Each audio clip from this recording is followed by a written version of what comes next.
যার অপেক্ষায় এতক্ষণ ছিলাম আমাদের দেশের প্রধানমন্ত্রী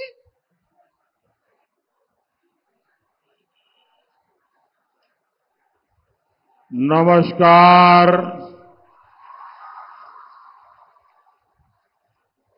বড়রা আমার প্রণাম নেবেন, ছোটরা ভালোবাসা। जलपाईगुड़ी के आराध्य देवता बाबा जलपेश और ब्राह्मणी देवी को मैं प्रणाम करता हूं। कुछ दिन पहले ही जलपाईगुड़ी के अनेक क्षेत्रों में तूफान से जान माल का भारी नुकसान हुआ है। जिन्होंने अपनों को खोया है उनके प्रति मैं संवेदना व्यक्त करता हूं। मैं घायलों के जल्द ठीक होने की कामना करता हूं। भाइयों और बहनों, आज पूरे देश में, पूरे बंगाल में एक ही गुंज सुनाई दे रही है। फिर एक बार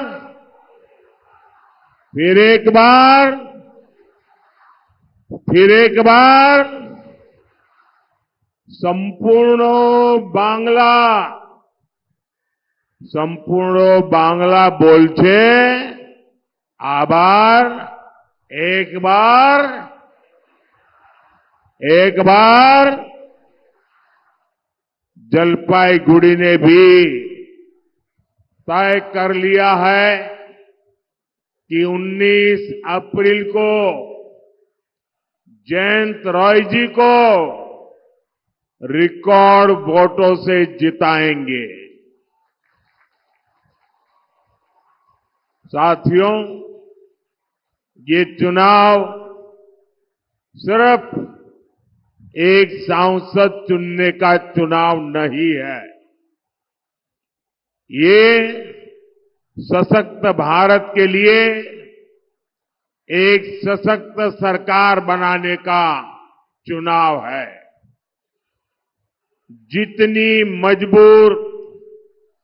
ताकतवर मजबूत केंद्र सरकार होगी, उतना मजबूत दुनिया का भारत पर भरोसा होगा। फिर उतना ही अधिक निवेश यहां आएगा, फैक्ट्रियां लगेगी, विदेशी टूरिस्ट आएंगे। बीजेपी सरकार ने G20 की मीटिंग नॉर्थ बंगाल में इसीलिए रखी थी। मकसद यही था कि ये क्षेत्र इंटरनेशनल टूरिज्म मैच पर पहुंचे। आज केंद्र सरकार यहां चौड़ी सड़कें बना रही है, रेल कनेक्टिविटी बेहतर कर रही है। Dhupguri Jalpaiguri road, NJP station को आधुनिक बनाने के लिए भी तेजी से काम चल रहा है। ऐसे ही प्रयासों से नई नौकरियां, नए अवसर बनेंगे। हर परिवार का जीवन बेहतर होगा। सबको साथ लेकर, सबका विश्वास जीतकर सबका विकास करना ही तो भाजपा का लक्ष्य है। यही तो विकसित भारत का संकल्प है। एटाई तो विकसित भारतेर संकल्पो। और इस संकल्प के लिए आज हर भारतीय पूरी शक्ति से प्रयास कर रहा है। यहां जो लोग हैं, मेरी उनसे प्रार्थना है कि मैदान छोटा पड़ गया है। मैं जानता हूं आप मुझे देख नहीं पा रहे हैं, लेकिन आपके आशीर्वाद मुझे मिल रहे हैं, आपका प्यार मुझे मिल रहा है। और ये उत्साह, उमंग, शायद ऐसी सभा, इतना विराट दृश्य, ये तो बहुत बड़े आशीर्वाद है आपके। साथियों, विकसित भारत के सपने को पूरा करने के लिए मेरा भी हर पल, हर क्षण देश के लिए है। और इसलिए 24/7 मैं 2047 के लिए काम कर रहा हूं। 24/7 फॉर 2047, ये हम सबका संकल्प है। और मेरा विश्वास है, हम सब मिलकर विकसित भारत जरूर बनाएंगे। साथियों, एनडीए सरकार के 10 वर्ष गरीब एसटी परिवार, माताओं बहनों के जीवन को आसान बनाने के रहे हैं। आप याद कीजिए, जिन करोड़ों गरीबों के पास बिजली, पानी, गैस कनेक्शन नहीं था, उसमें बड़ी संख्या में हमारे SC/ST परिवार थे। शौचालय ना होने से हमारे SC/ST समाज की महिलाओं को सबसे ज्यादा परेशानी होती थी। सरकार की योजनाओं में भ्रष्टाचार का सबसे बड़ा नुकसान SC/ST परिवारों को उठाना पड़ता था। साथियों, आपने मुझे आशीर्वाद दिया और मैंने हालात बदलने का संकल्प लिया। हमने वंचितों को वरीयता दी। 2014 में बीजेपी सरकार बनी तो हमने एक दलित राष्ट्रपति देश को दिए। 2019 में बीजेपी सरकार बनी तो देश को पहली महिला आदिवासी राष्ट्रपति मिली। मुफ्त राशन और मुफ्त इलाज की योजना के अधिकांश लाभार्थी SC/ST वर्ग के ही परिवार है। अधिकांश SC/ST परिवारों को पहली बार पक्के घर मिले, पहली बार टॉयलेट, बिजली, पानी और गैस का कनेक्शन मिले। बीजेपी ने आदिवासी मंत्रालय का बजट कई गुना बढ़ाया। हमने आदिवासी परिवारों को 23 लाख से अधिक पट्टे दिए। हमने 400 से अधिक नए एकलव्य मॉडल स्कूल बनाए। साथियों, 10 वर्षों में 25 करोड़ देशवासी गरीबी से बाहर निकले हैं। हमारी सरकार की योजनाओं ने गरीब के जीवन को आसान बनाया है। हमने गरीब का स्वाभिमान लौटाया है, उसका गौरव बढ़ाया है। और मोदी ने 10 साल में जो विकास कार्य किया है, वो तो सिर्फ ट्रेलर है, ट्रेलर।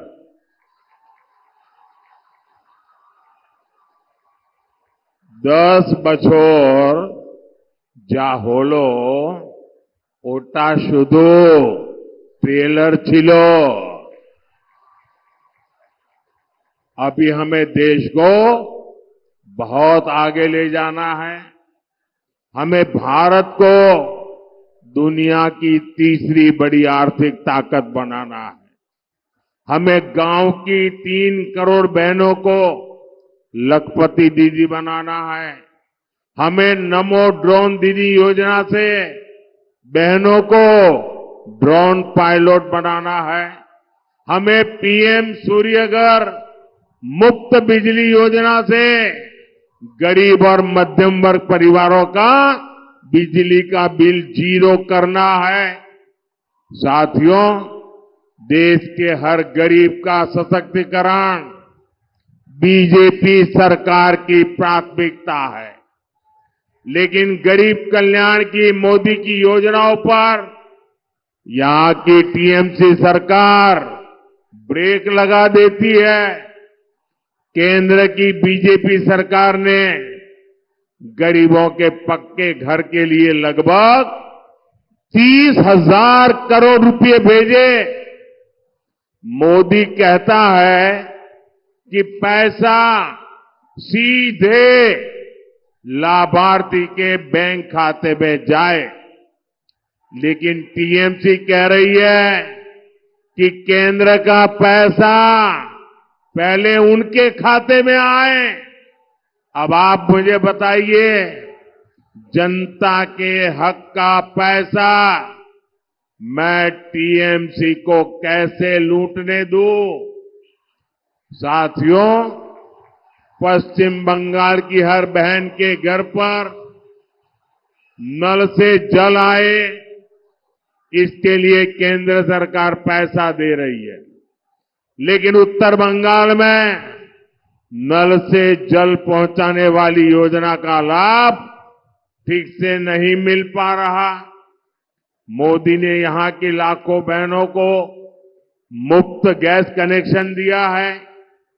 नई पीढ़ी के जो लोग अपना परिवार बसा रहे हैं, उन्हें भी मैं मुफ्त गैस कनेक्शन देना चाहता हूं।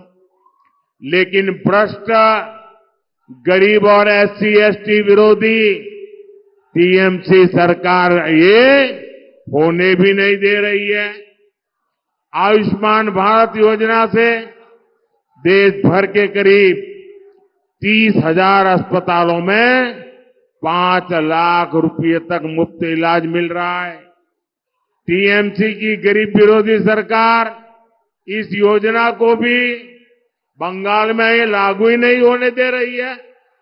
साथियों, टीएमसी की किसान विरोधी सरकार पीएम किसान निधि में भी रोड़े अटकाती है। विदेशों में यूरिया की जो बोरी 3,000 रुपये की मिलती है, वो बीजेपी सरकार किसानों को 300 रुपये से भी कम दाम में दे रही है। लेकिन यहां इसमें भी भ्रष्टाचार हो रहा है, किसानों को परेशान किया जा रहा है।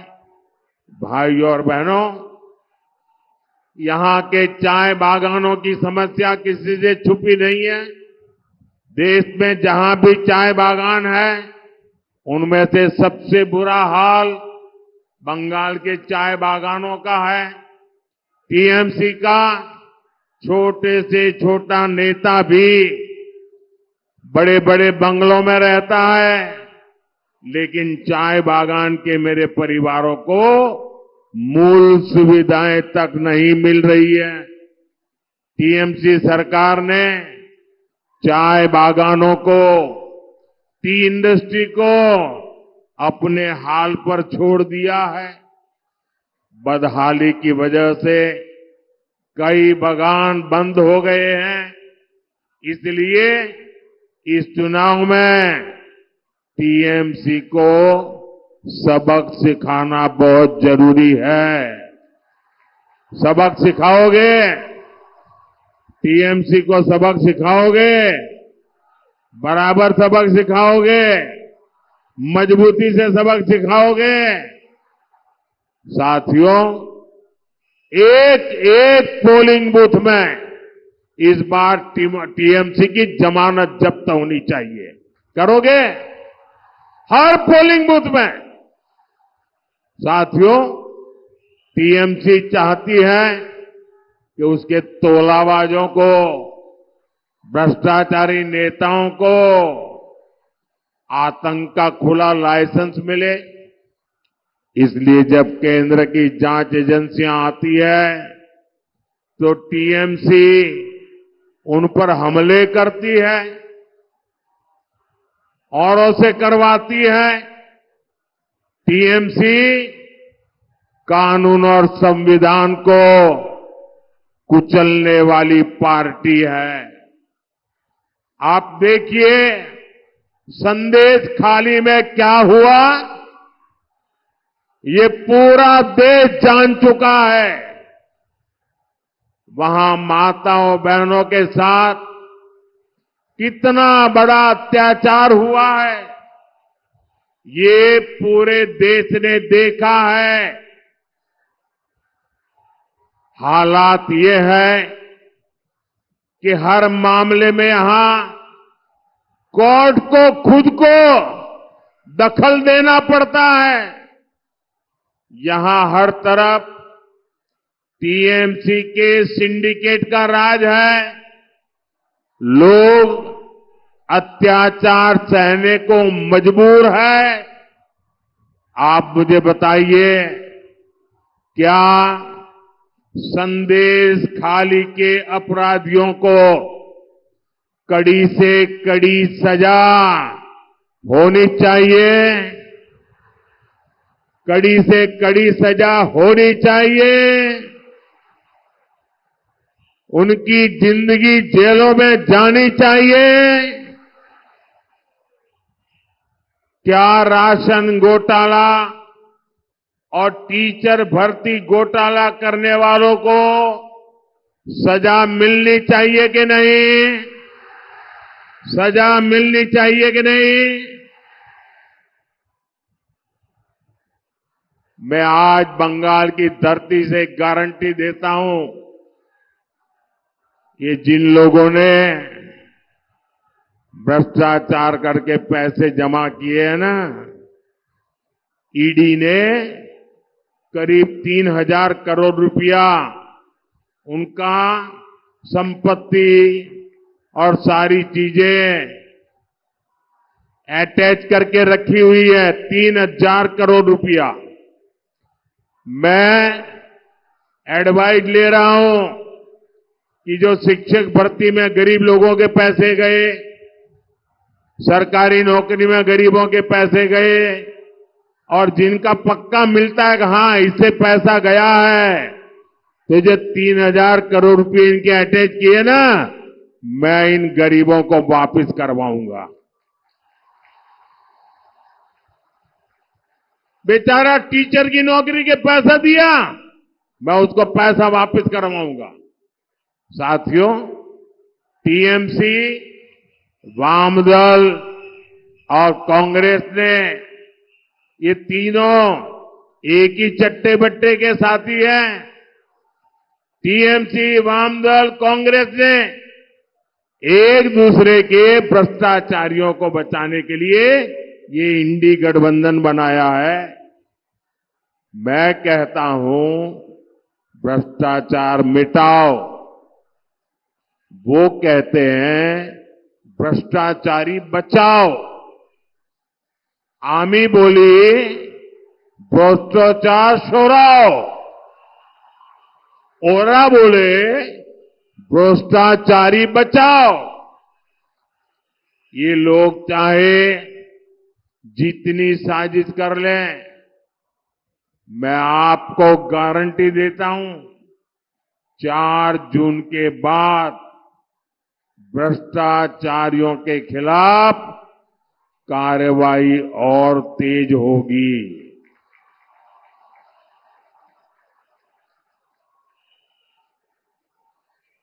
आप मुझे बताइए, इस देश में से भ्रष्टाचार जाना चाहिए कि नहीं जाना चाहिए?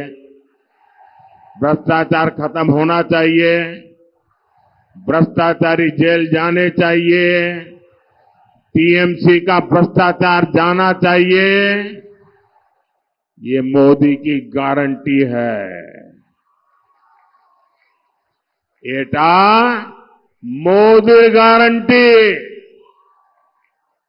साथियों, ये बंगाल की धरती महान सपूत डॉक्टर श्यामा प्रसाद मुखर्जी की धरती है। जहां हुए बलिदान मुखर्जी, वो कश्मीर हमारा है। इस संकल्प के साथ हम भाजपा के कार्यकर्ताओं की अनेक पीढ़ियां आगे बढ़ी। डॉक्टर मुखर्जी ना होते तो कांग्रेस की सरकार अलगाववादियों के सामने कब का सरेंडर कर चुकी होती। ऐसी कांग्रेस ने देश को आर्टिकल 370 जैसा नासूर दिया था। आज जब भाजपा की मजबूत सरकार ने आर्टिकल 370 की दीवार को हटा दिया तो कांग्रेस को दर्द हो रहा है। चिल्ला रहे हैं, आंसू बहा रहे हैं। कल कांग्रेस अध्यक्ष ने कहा है कि मोदी देश के दूसरे राज्यों में कश्मीर की बात क्यों करता है। दूसरे राज्यों का कश्मीर से क्या लेना देना। कांग्रेस के लिए कश्मीर कुछ नहीं, और उनका तो यही रहा है। कच्छथी भी उनके लिए कुछ नहीं, कश्मीर भी उनके लिए कुछ नहीं। लेकिन 140 करोड़ देशवासियों के लिए कश्मीर मां भारती का मस्तक समान है कि नहीं है। कश्मीर हमारा मस्तक है कि नहीं है। कश्मीर भारत का गौरव है कि नहीं है। और इस कश्मीर के लिए देश के हर राज्य के वीर जवानों ने शहादत मोल ली है, अपना जीवन समर्पित किया है। हमारे डॉक्टर श्यामा प्रसाद मुखर्जी बंगाल में जन्मे थे, बंगाली थे, लेकिन कश्मीर के लिए कश्मीर की धरती पर जाकर के अपनी जिंदगी दांव पर लगा दी और वो हमारे बीच नहीं रहे। कश्मीर के खातिर उन्होंने अपना प्राण त्याग दिया। इसी कश्मीर में शांति स्थापित करने के लिए कितनी ही माताओं ने अपने बेटों को खोया है। और कांग्रेस कहती है कि कश्मीर से बाकी देश का क्या लेना देना। कांग्रेस के इस बयान से उसकी विभाजनकारी सोच फिर एक बार सामने आई है। साथियों, 10 साल बीजेपी सरकार ने जो कहा वो पूरा करके दिखाया। हमारे पास 10 साल की उपलब्धियों का रिपोर्ट कार्ड है। यही वजह है कि इंडी गठबंधन वाले मोदी की गारंटी से ही डरने लगे हैं। ये अब कहने लगे हैं कि मोदी को गारंटी देने से मना करो। झूठ और धोखे पर टिकी इंडी गठबंधन के पास तो ना नीति है, ना कोई सिद्धांत। ये क्या गारंटी देंगे। ये मोदी है जो गारंटी देता है और वो है जो गाली देते हैं। साथियों, आपको 19 अप्रैल को निडर होकर अपने बूथ पर कमल छाप पर वोट डालना है। आपने भय पाबेन ना, पद्मो फूले वोट दिबेन। और आप मेरा एक काम और भी करना, घर घर जाना और हर घर में कहना कि मोदी जी आए थे और मोदी जी ने आपको प्रणाम भेजा है। कह देंगे, घर घर बता देंगे। मेरे साथ बोलिए, भारत माता की, भारत माता की, भारत माता की। बहुत बहुत धन्यवाद।